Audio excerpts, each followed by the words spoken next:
Hello everyone, welcome to the Redmen TV. It is your LFC Transfer news update. I'm of course Chris Pajak, Mr. Blood Red on Twitter, CPajak82, still begging for followers on Instagram, still not got loads. I've got loads of news stories for today. Loads of news stories for you for today, so get your comments coming in. Of course, we've got loads of bullshit rumours, because obviously it's another day.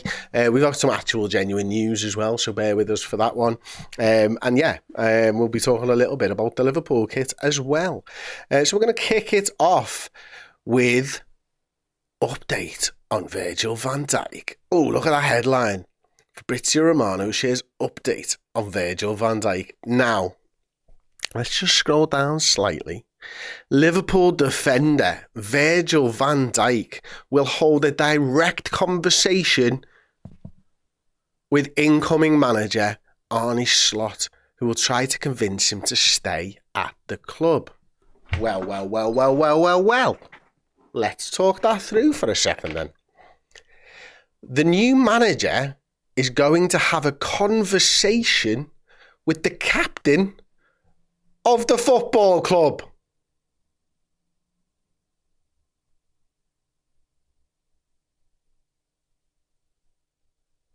Who saw that one coming? Hands up. I saw it coming. Wonder why? Because he's the captain of the football club. I guess he might even go so far as having a conversation with all of the players.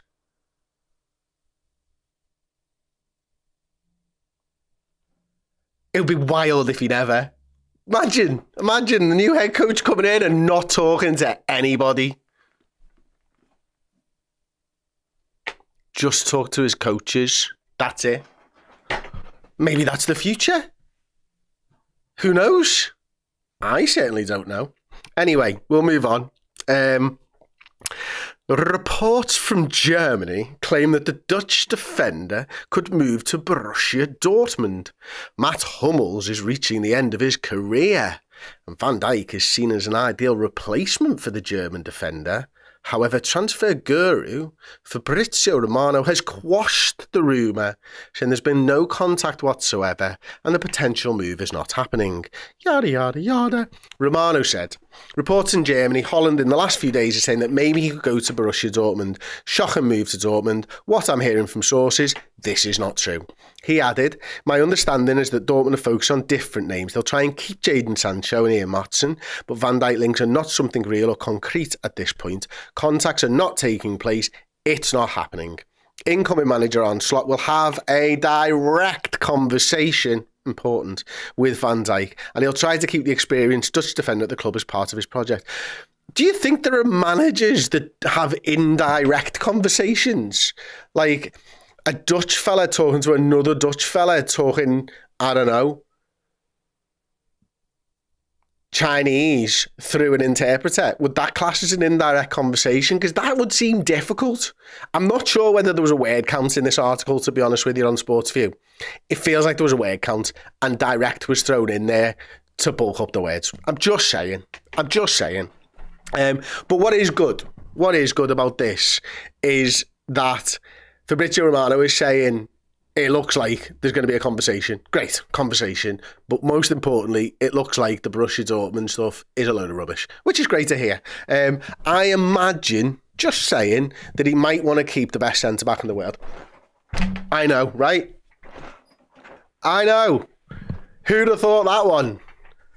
My word. Frankly, my friend Alex says, it doesn't work. We'll get that up in a second. Alex, I hope you're well, mate. When you're next over in Liverpool, give us a shout, my friend. I hope you and Corina are doing really well and stuff, of course. Alex said, frankly, I'm shocked. I'm shocked too, Alex.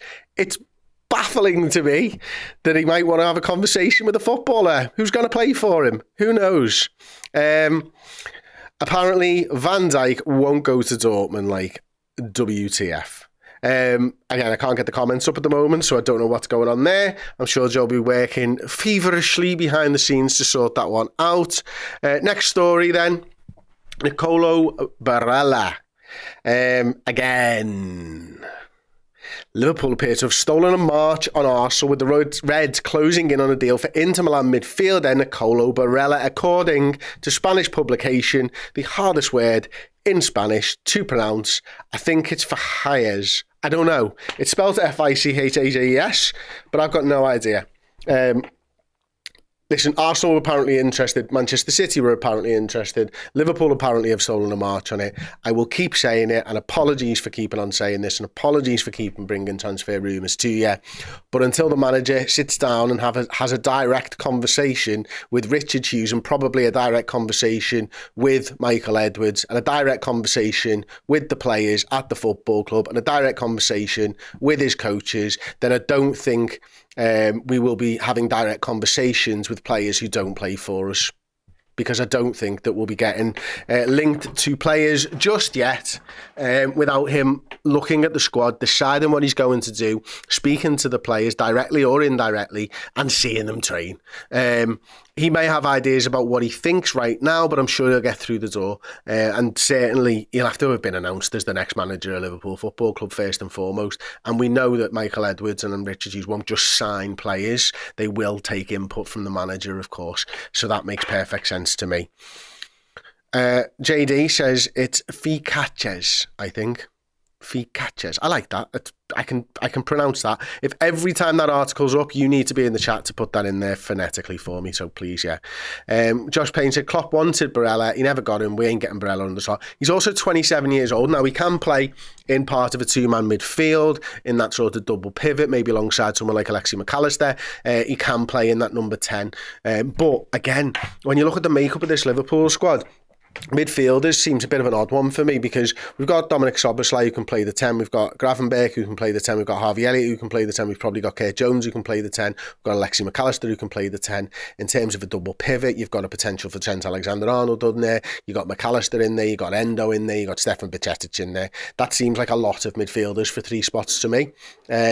So I imagine if we are going to sign somebody, it might be in a slightly different position than that. It certainly, I don't think, would be a 27-year-old Barella, although he has been brilliant. So he's only got 2 goals and 7 assists this season in Serie A, but he's been absolutely sensational for Inter Milan and is a fantastic player, and a player that I've liked for a few years now. But I just can't see that Liverpool will do anything with that. Now, we do have another Fabrizio Romano story, and he shares what's going on with Liverpool and Team Koopmeiners this summer. Obviously, anyone who watched the Liverpool-Atalanta games will know that he was absolutely brilliant against us. But the interesting thing here, and why I do think it's interesting, is obviously, you know, I've got his transfer market up right now. He can play in that sort of attacking midfielder position. He can play centre midfield, and he can play sort of defensive midfield. We know he's a really good technical footballer as well. He's got those running stats that he wants. But the really interesting thing about Koopmeiners for me is that he was the captain of Arne Slot AZ Alkmaar side, and therefore he does know him inside and out, and he knows what he brings to the table. Obviously, he made him the captain of the football club as well, which is interesting. 26 years old, just slightly younger than Barella. So yeah, there could be an interesting one. But again, I go back to my earlier point. I'm still not 100% sure that Liverpool will be signing players or concretely linked to players until the manager walks through the door and is yet announced. So we'll move on. This is an interesting one, actually, and listen, I know Sam Maguire's a mate of mine. We've texted about footy for years now, and he's got an exclusive, and he doesn't normally get exclusive, so I find this quite interesting. He doesn't normally put himself out there like this. Very, very good football writer, though. Tactically really astute and stuff like that. One of the good guys, certainly. But he's saying Joe Gomez is weighing up his options this summer. Versatile defender is open to leaving Liverpool. So we'll take a look at that article, and you can see a beautiful picture of Joe there. Well, you can't actually see it on the screen, but Liverpool's planned defensive rebuild this summer might have just become a little bit more complicated. Joel Matip is set to depart this summer after 8 seasons, yada, yada, yada. However, more defensive reinforcements could now be needed. Anfield Watch understands Joe Gomez is open to a fresh challenge, and while he isn't looking to force a move, the 26-year-old has made it known that he would like the club to listen to any reasonable offers. Now I don't like that. I don't like that at all. And one of the reasons I don't like it, to be honest with you, is because I think Joe Gomez has been one of my favourite players this season. I think when you've asked him to play right back, he's been sensational. When you ask him to play left back, he's been even better. He's been moving into that sort of box midfield as well from the left back position and the right back position. We've used him at times at centre back as well. He's a really versatile footballer who plays really well in every position. And that is something that, you know, I wasn't sure we were going to get from Joe Gomez, but he really has sort of turned his career path around for me, because he was sensational when Liverpool won the league alongside Virgil van Dijk. And with the right manager, you might be able to get back to that level of form, but he's been sensational when called upon this season as well. So I'd be gutted if Joe Gomez went, but I could understand why it's probably time for a change. I mean, this is a fella who has been at the club longer than Jurgen Klopp, I think I'm right in saying. It was the summer of 2015, wasn't it? When we signed him, I think for about $3.5 million from Charlton, if I remember correctly. He's the longest serving Liverpool player at the moment. He's been around the club a long time. He doesn't get the most regular of regular first team football. His regular football comes in spelling injured players. So he's not a first name on the team sheet kind of guy, and hasn't been for a couple of years now. So you can kind of understand him wanting to move on, but that doesn't mean we should let him move on. Now, according to this article, he wants to maybe look at moving to London. A return to London is preferred if he's to leave Liverpool this summer, and the departure will likely come as a blow to new head coach Arne Slot, as well as to the squad as a whole. So yeah, London seems to be a thing. I don't get the London thing, you know. I think it's a shit city, quite honest with you. The one thing that I absolutely adore about London, and I think it's got better than most cities in the world, is the pub culture.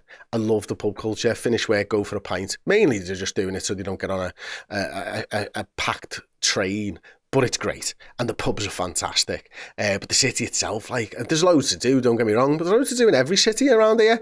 I don't get the London thing. I would not like to live there. In fact, I'd like to just move to the country and grow my own stuff. But I'd be too far away from Anfield, so I wouldn't do that. So yeah, there we go. Let's get into some of your comments then.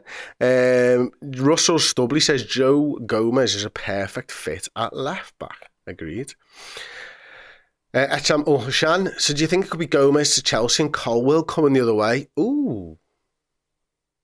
I don't. And do you know why? I like it. But swap deals just don't get done in footy because agents, and agent fees. Miles, you think Slot would want a conversation with Joe first? I think he'd probably want a direct conversation. Yeah, probably not one of those indirect conversations. Nathan Weiss says Gomez has been the most consistent player this season alongside Elliott. And proper LFC talking about Koopmeiners says yes, Koopmeiners is perfect. Slot knows Szoboszlai and Curtis aren't good enough. Certainly probably haven't been up to scratch the last few weeks, that's for sure. Maybe a little bit longer for Dom Szoboszlai, to be fair. Interesting stuff about VAR, which we'll move on to next. Premier League referees could explain VAR decisions live from Capitals next season. Though rules are unlikely to permit live VAR audio to be broadcast in stadiums, there is a belief that Premier League referees can explain their decisions. So what this article is talking about is from Howard Webb. He was talking on the Sky Sports Match Officials Mic'd Up show, where he said, we're keeping an open mind over changes. One of the things you've seen in FIFA tournaments like the Women's World Cup is announcements from the referee once they've been to the screen. So we're looking at that. We're keeping an open mind about whether that's something we could utilise in the Prem. This will go some length to ease the growing frustration among clubs, players and fans over a drop in standards in refereeing in recent years. So we might be able to get VAR audio when they go over to the monitors on the telly box, but not in the stadium. Which I think is a whole problem in and of itself. Again, you've got a Saturday 3 p.m. blackout there. You want people to get into the stadium. Well, the people in the stadium want to know what's going on. They've paid a lot of money to find out what's going on in the footy match. We need to try and make it right for both parties here. The people who watch on the television and the people who watch in the ground. Which I think is just balmy that you wouldn't be able to do that anyway. But, yeah. Yeah, it's wild, and like the rugby refs get it right, don't they? I mean, like, but there's just a general respect for referees in rugby from when you're young to when you're playing, you know, first team rugby. The respect for referees has dwindled to almost nothing right now, and that is under the Howard Webb, and it's a problem that has been growing for years and years and years, that they're all crap at the jobs. For every club. Like, I watched Taylor last night. There was a definite penalty there for me. It wasn't much of a push, but it was a push in the back, and it was a penalty because it was a goal-scoring opportunity, and yet nothing. They're just absolutely balls, aren't they? Terrible people. Liverpool have signed Carter Pennington down to another contract. It's first professional contract, I should say, sorry. 17-year-old centre-back. He's a big, tall man. He's played a lot in the under-21s this season. He actually made his debut for them when he was 15 years old, according to This Is Anfield. But this season, he's been a bit of a mainstay in the under-21s. He's from the Wirral. He's a lofty defender. Played 22 times for the under-21s this season. 19 starts. And yeah, another player to come through the ranks and could be next up. I mean, let's look at some of the names that have all signed their first pro terms this season. Cone Doherty, Lucas Pitt, Fola Onanuga, Ben Truman, Conor Bradley, Ben Doak, Bobby Clark, Jaden Dan, James McCollum, Callum Scannion also put pen to paper, and Joel Kwanzaa and Lewis Kumas are all likely to follow. There are a lot of names that we've signed down recently, and a lot of good young players, of course. So it looks like the academy is continuing to produce the goods, and we should all be thankful of that. Move on then, a coach that's... He's been good to us, man. John Achterberg, he's been at the club for 15 years as a goalkeeper coach, of course. And he said here, to all those connected with Liverpool FC, after 15 years at the club, I've decided with a heavy heart to leave Liverpool. It has been an unbelievable and great journey for me and my family. I've loved each day working at this amazing club, but after a long think, I feel it could be right for me to start a new challenge. Now, I'll go through some of the other slides in a minute, but for now, I just want to say, like, I remember the first sort of 5 years of John Achterberg as a goalkeeping coach, and he was much maligned. People hated the fact that, well, people just thought he was shit, to be quite honest with you. And I think he's proved over the course of his 15 years he is anything but a shit goalkeeper coach. In fact, he's probably proved he's one of the top goalkeeping coaches in the world, if not the top goalkeeping coach in the world. Now, we know he did all of his licenses, not just in goalkeepers, but I think he did his UEFA Pro A license as well. He's a very, very clever man and understands the goalkeeper position probably better than anybody out there. And he will be sorely missed, I'm sure of that. And I think part of the problem in those early years is we just didn't have a good goalkeeper. I mean, we had Simon Mignolet and Luis Carrias, and the goalkeeper coach was getting blamed. Well, you can give them all the technique in the world and you can tell them the right things to do, but if they inexplicably throw the ball in the back of the net, you look like a prick.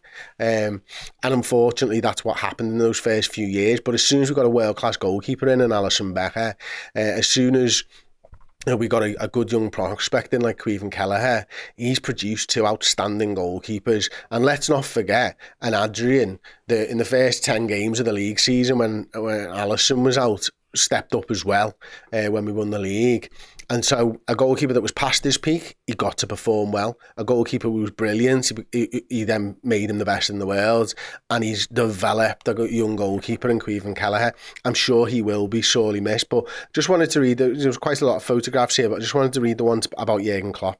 A massive thank you goes to our manager, Jurgen Klopp. What joy he gives to all of us. Klopp has fulfilled our dreams at LFC. He's one of the best managers in the history of the city, the club and world football. He created world-class teams with his man management skills. He brought us back to being believers, winners and a force in European and world football. And isn't it great to hear a coach talk of the manager, the boss, like that? Because we fans get carried away and all that type of stuff. And this is what people are in the room day in, day out with him think of him. That just tells you how good he's been. And it really is an end of an era, as Kratos says. And it's gutting, but we move on. Because, as I've said for years and years, there are only so many people that can stay with Liverpool forever, and it's us, it's the fans. The ownership changes, the managers change and the players change. The fans are what stay forever, and that unfortunately is a way of life when you support a football team. We love the badge, we love the team, we'll support it forevermore, of course.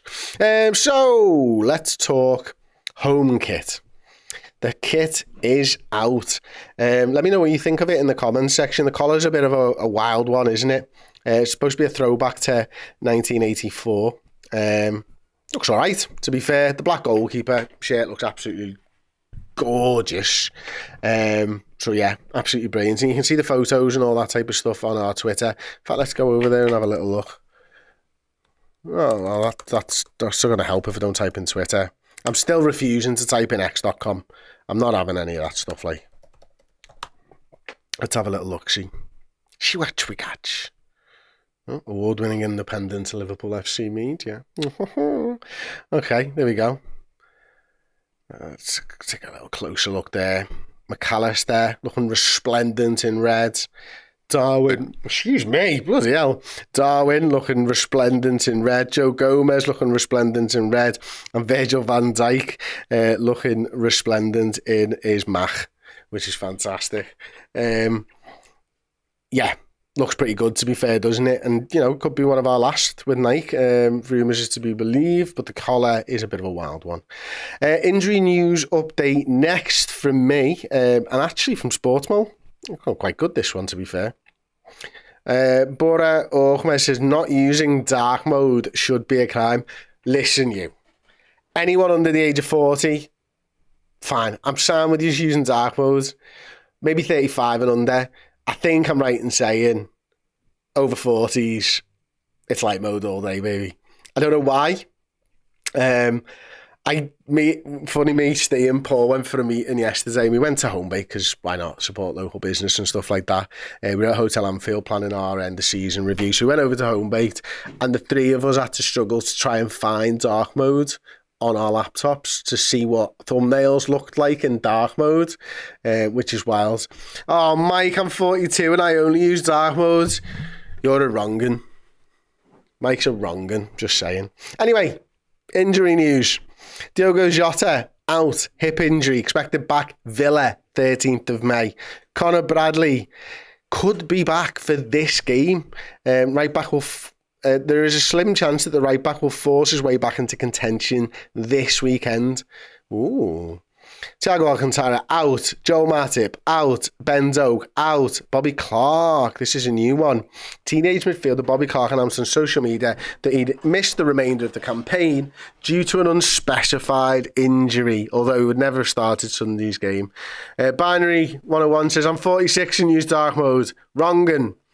Mikey Friars knows the way. It's light mode, baby. Yeah.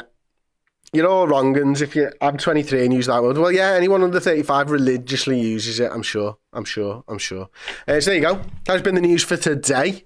We're going to have lots of direct conversations with lots of people over the course of the next few months. So you can get all of those direct conversations on redmenplus.com. And we've got a code. It's SLOT. It's spelled SLOT, just like the incoming head coach of Liverpool. Sign up as a captain yearly subscriber. Use the code SLOT. Get Redmen TV for 50% off for a year. Direct conversations everywhere. Thanks very much for joining me. We'll see you next time. Ta-ra. Hey, thank you so much for checking out the content today. If you want to get your name in and amongst these wonderful people, then head to redmenplus.com. Join as a legend tier subscriber. You're going to get free merchandise codes. You're going to get in our Discord, and you're going to get your name at the end of YouTube videos. Yes, redmenplus.com, legend tier status.